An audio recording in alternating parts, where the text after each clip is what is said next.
historic old Deerfield, Massachusetts. And in the late 1600s, this was the site of some ferocious Indian attacks. In fact, the entire town was pretty much destroyed. But in the 18th and 19th century, on the same site, there was some wonderful houses built. And throughout that period of time, up until now, they've been filled with some glorious antiques, like this one, the Sheldon Hawks house. Now, this was built in 1743, and it's only had 2 owners up until the time it became part of the museum. And inside, there's a wonderful chest-on-chest that I want you to see. Come on.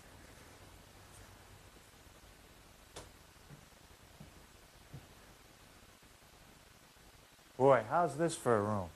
They would have referred to this as the South Parlor.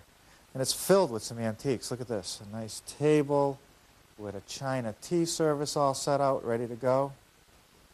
Another table over here. Nice antique chairs. Looks like we're ready for dinner almost. A huge fireplace. Some nice brass andirons, nicely polished. And look at these panels. This one is the one that really caught my eye. It must be 35 inches high. This would be the width of the tree. It's all one board. Amazing.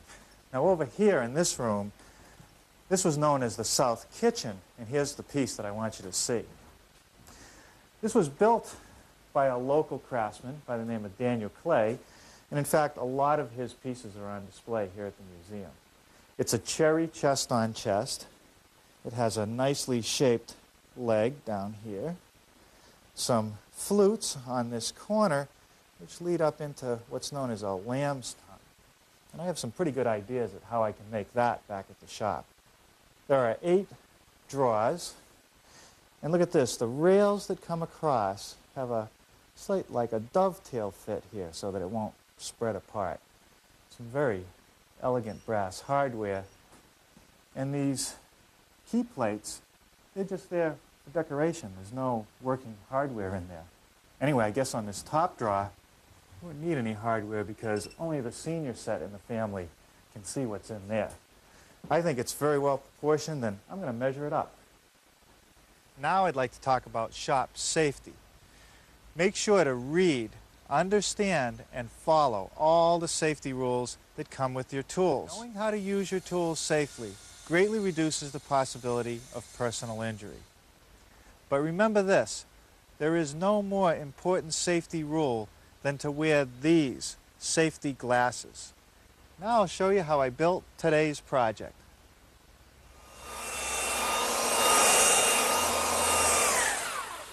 Well, I've just finished belt sanding 4 cherry panels, which will become part of our version of that wonderful chest-on-chest that we saw. The panels are made up of 3 solid cherry boards, 3/4-inch cherry glued together.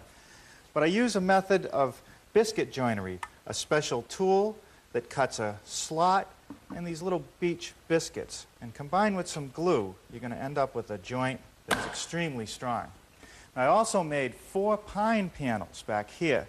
You don't see these, but they become the bottom and top of the lower chest and the bottom and top of the upper chest. I'm going to get started by ripping all these panels to the correct width. But the first thing I want to do is give myself a nice, clean, smooth edge. So I'll make one pass over my joint.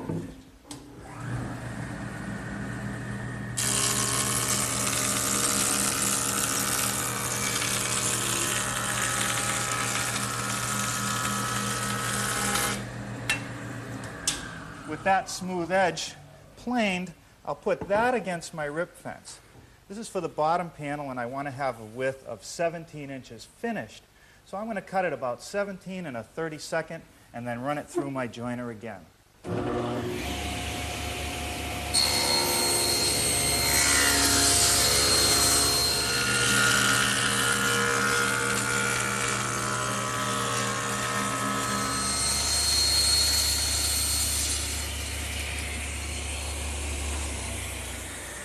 Cross-cutting my panels perfectly square is a cinch with my homemade panel cutter.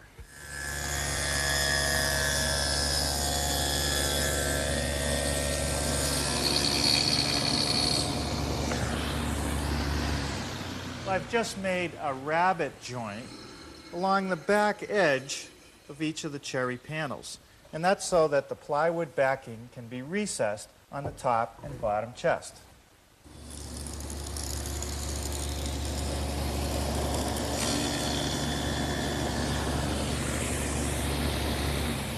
Well, I've readjusted my rip fence to make a rabbet in the panels of the lower chest only. And that rabbet has to be 3/8 by 3/4 to receive the bottom pine panel and the top pine panel. So back here at the prototype, I want to show you how the upper chest sides are joined together. There's a cherry rail which also supports the drawer. And I suppose I could have joined that to the side with a butt joint or even a dado joint. But I chose a dovetail joint because it looks good and it's extremely strong.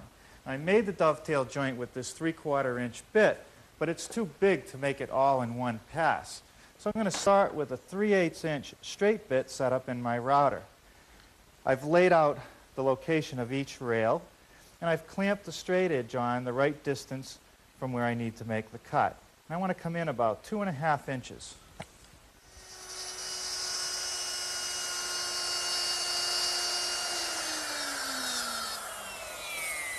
With all the straight cuts made, I'll now switch to the dovetail bit.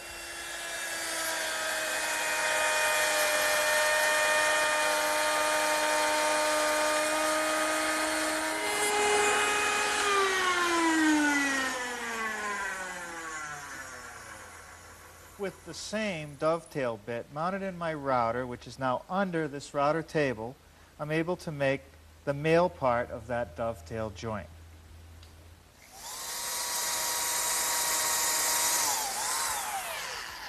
For the upper portion of the chest, the top and bottom pine panels get fastened with some screws.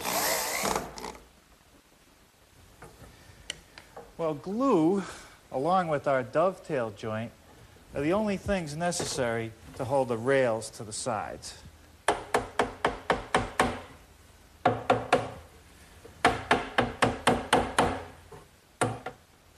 Well, let's take another look at the upper chest of our prototype. There's a 1-inch cleat on the side of every drawer, and the drawer will rest on it and slide on it.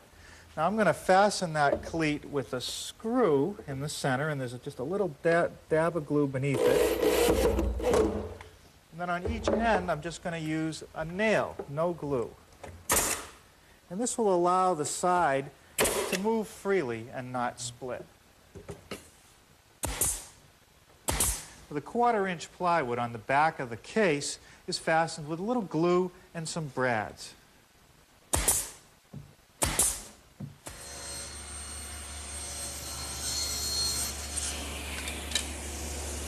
I've just taken a piece of stock, which is about 1 3/4 inches by 1 5/8 inches, and put a rabbet in it. It'll become one of these corner posts on the lower chest. The rabbet is so that it'll fit over the side panel. It gives me more glue surface, and it's just a much stronger and better joint. Let's look at some of the details of that corner post back at the prototype. Notice that it's sculpted at the top and the bottom, and in between it's cut at a 45-degree angle. First thing I did was laid out that sculpting on my corner piece. It takes a little imagination as to how you're going to cut that, but what I've done is made a cradle into which the corner piece sits. And what that does is it holds the piece at exactly 45 degrees to the saw blade. So I feed it through using the cradle.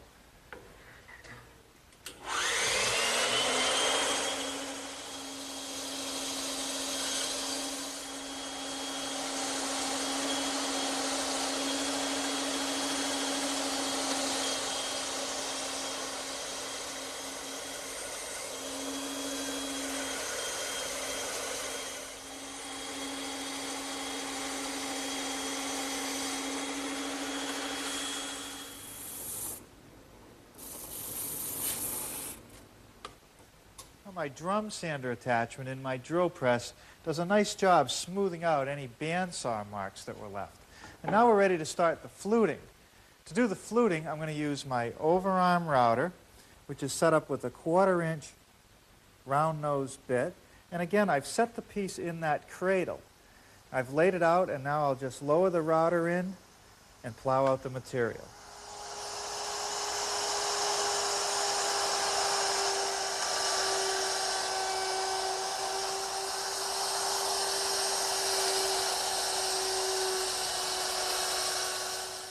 Well, the rails on the lower chest are a little bit different. They're dovetailed to the sides, but they have to fit around the corner.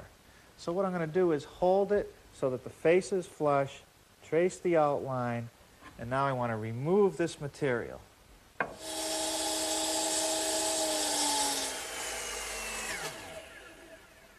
That's the first cut. The second cut can't be done in the miter box. I can do it either by hand or use my bandsaw.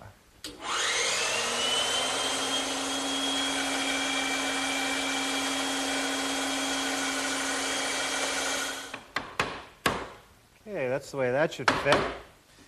Now I'm ready to lay out the top and bottom rails, and I'll cut those the same way. Now this bottom pine panel is also notched to go around the corners. You won't even see this panel. The top panel, however, you will see the front edge, so I'm going to add this piece of cherry, and to join it together I'm going to use some biscuits. So now I'll just cut some slots for the biscuits.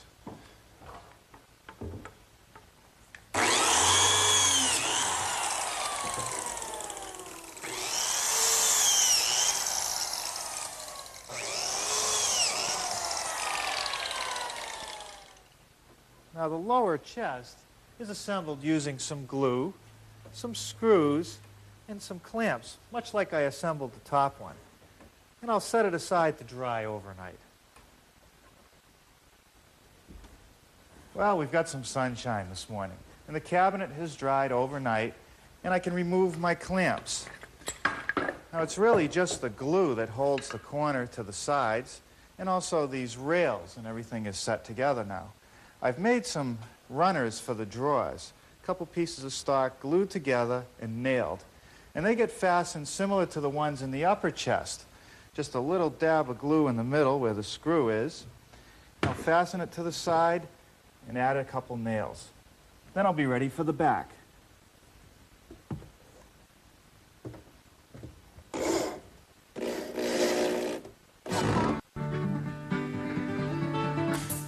Now I'm ready to start working on the legs of the chest. There's 6 pieces, 3 on each side, 2 on the corner, which are mitered, and 1 on this back edge. Now this shape is cut on the bandsaw. And this shape, which may look complicated, is not that difficult to make. What I did is I started out with a piece of 8/4 stock, and using a template, traced the outline of a section through that leg. And here's the material I want to remove, in this area and over here. I'm going to remove this material using my router, which is equipped with a round nose bit and a fence. Now here's a scrap from the prototype. And what I did is made a series of passes to remove the majority of material, and then I'll sand it out later to make it smooth.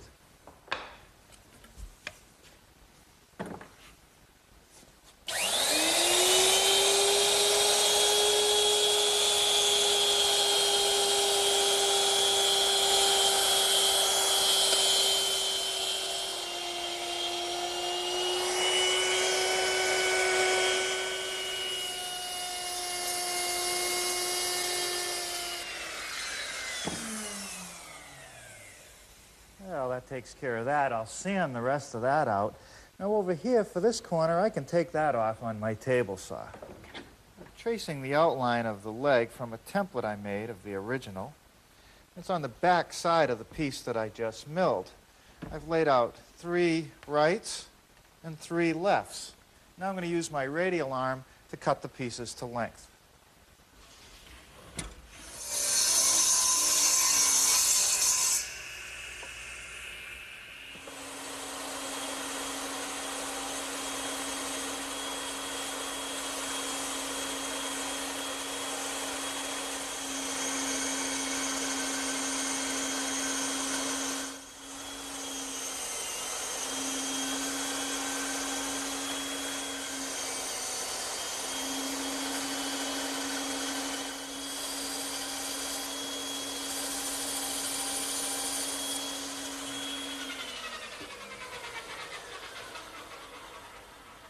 Well, the bandsaw does a real nice job cutting these out.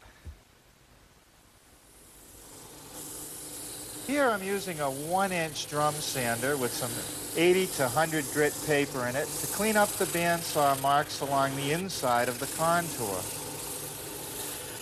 Well, all the legs have been sanded with just about every machine I have here in the shop, and they turned out pretty well. The idea now is to miter the corners to make those front pairs of legs. And to do that, I use my table saw and my miter gauge.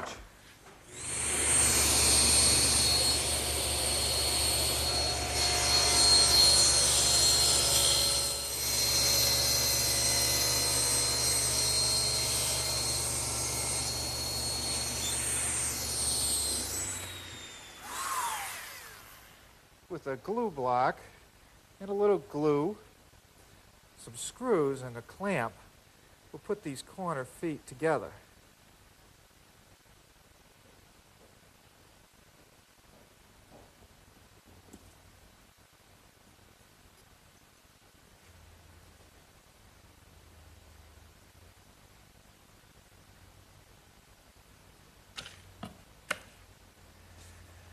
Well, while those legs dry, we'll start working on the drawers. The first thing I want to do is work on the front. The drawer front has a rabbet that's on the top and the two ends, and that's so it'll fit over the case. Now I've set up the table saw with a dado head cutter and a wooden fence to protect the blade, and all I have to do is run it through.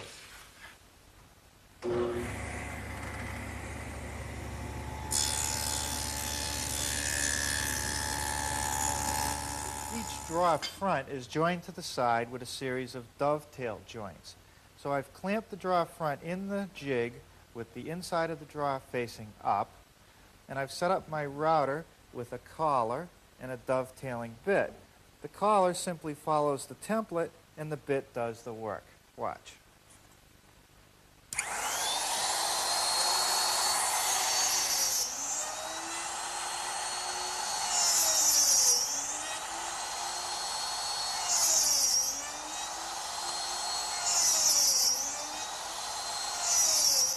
Now, it's a good idea to keep all your drawer parts together as you do the next step.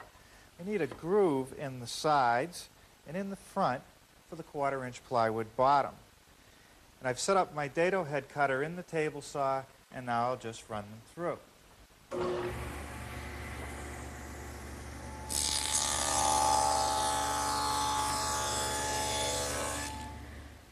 The back of the drawer is joined to the side with a 1/2-inch dado joint. So I need to make a joint down the back edge of each of the side pieces. I've readjusted the table saw and the dado head, and I'm ready to make those cuts. The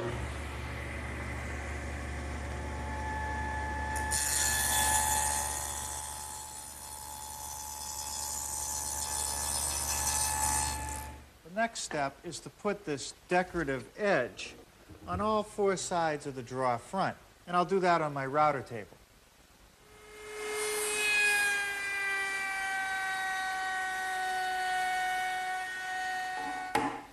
Well, even though the drawers vary from one to another, they're all made exactly the same way.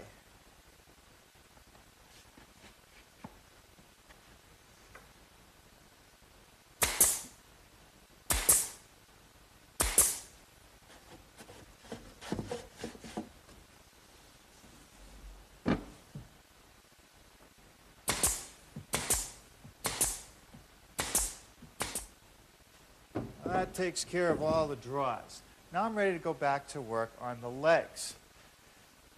You saw me put this small block in the corner to hold the miter together. Now I've added 2 more blocks along the top edge for some additional support. And they just get put on with some glue and screws.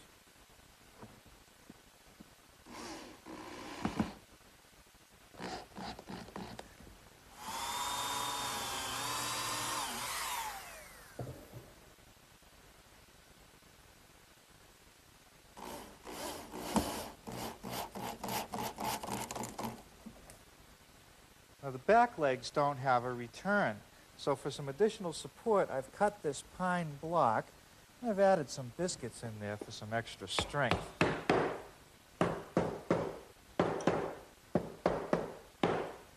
This also gets fastened in place using some glue and screws and one little biscuit along the back edge.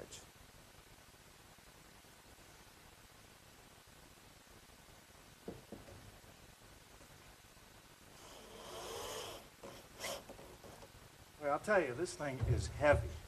I'm going to set it on the bottom chest and fasten it in place with some screws. I've added a molding down here at the bottom. Make a transition between the leg and the lower chest. Really dresses it up. I'm going to do the same thing up here where the two chests meet. Add another molding.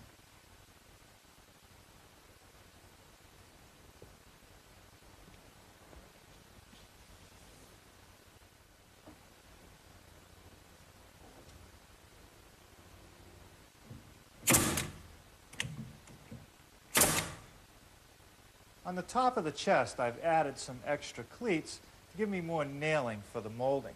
It's a two-piece molding, and this is the first piece that goes on.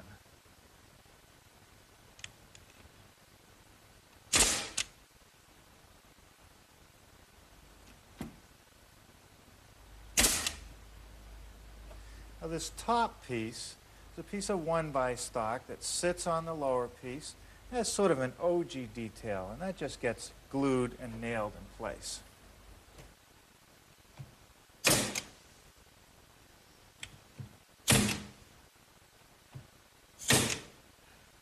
Okay, let's see what the whole thing looks like.